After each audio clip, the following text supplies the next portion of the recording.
And good morning to everybody for another morning coffee with Marcaida. How's everybody doing? Hopefully everybody's staying dry out there and doing well. And for today's thought, my other favorite weapon. Now before, I've mentioned that my favorite weapon was a smile. You can disarm from long distance. It's welcoming. But what's the next step after getting a welcome with a smile? Well, the other one is a hug. A big, nice hug. Let's talk about that in terms of strategy. We always say that, in some cultures, in my culture, we walk up and we give somebody a hug. Hey, how are you doing? What a nice hug. Oh, they're so touchy-feely nice people.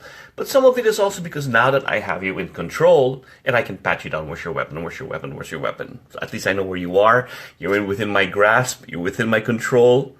That's a tactical, strategical way to look at things from a martial point of view. If you're a good grappler, if you know how to do whatever, you're in control because you've bridged that close quarter from long range, middle range to close quarter where you're actually hugging something. So there is one way to think about how you can control an opponent. But in terms of life, the hug is one of the best things that you have within you to give or receive. It's all about skin, folks. The skin is one of our most sensitive nerve endings all over there, and we're always looking for that feeling of hugging. And it's that skin-to-skin contact that you have because, in a way, we as humans have our hands and our skin as antennas. It gives us so much information, the feel of things. The power of a hug, basically, is, when you think about it, right? One of the things I really love was when I was raising my kids, my boys, always hanging on. When they're so young, they naturally come and hug you. They naturally just get up there to that spot and they naturally grab you and they hold on. And you can feel that exchange of love, the warmth that you get. So don't take this one particular thing that's within all of us and take it for granted. It's a very powerful thing. When you first meet someone you haven't seen in a long time, what do? That big embrace. That's showing you how much you care, and that exchange of energy, that exchange of love between the two of you. Same thing when you're also saying goodbye and you're going to see them for a while and you don't want to let go.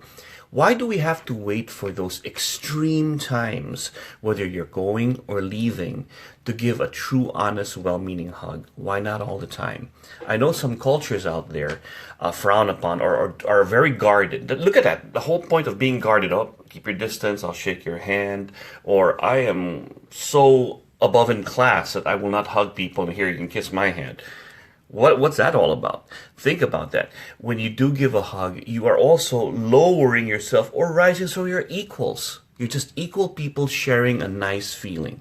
And also it becomes meaningful. Now you can also tell if a hug's fake. You can also do that, right? So that's one of the things that you can find information about. But if you take the time to really give something that's powerful, that's already inherent in us, give at least a 10-second hug and then make eye contact. Because to show that these are the moments that someone around you is meaningful. Think about the power of a hug. When we're all stressed, what's the one thing we want? I need a hug, right? Think about that. Where's the camaraderie that you have in sports teams, in military fighting, and everything else? When there's a lot of stress going on, what do? High five, big hugs, and everything else. Because it's a release. From a receiving point of view, you're protected. From a receiving point of view, you're loved. Or from a receiving point of view, somebody cares. When you're giving empathy, when you hug someone or you want to protect them, you're showering them or covering them with a big hug to say, you're okay, you'll be okay, things will be fine. Think of all these different emotions, the power that is all within all of us. And what happens after the hug? Things open up. You see, by giving myself to you, I'm showing you I'm vulnerable. By hugging you, I can show that I can protect somebody who's vulnerable. So these are the simple things that we have all around us, and I hope we never take it for granted. Make it a habit. If it's not a habit, because I'm not a hugger, sorry, I don't do that all the time. Well, then become one. If it's in your culture, we don't hug in our culture, it could, no.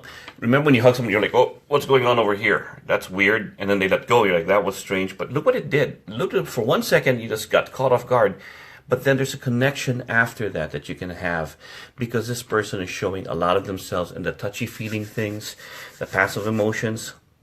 It's something simple, but it's there. We take it for granted.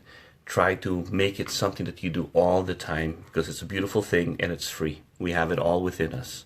Dr. Marcaida here. Here's my morning cold Joe. It stays warm, Sky. Nice and warm and good. Have a great day. Reach out and hug someone. Take care.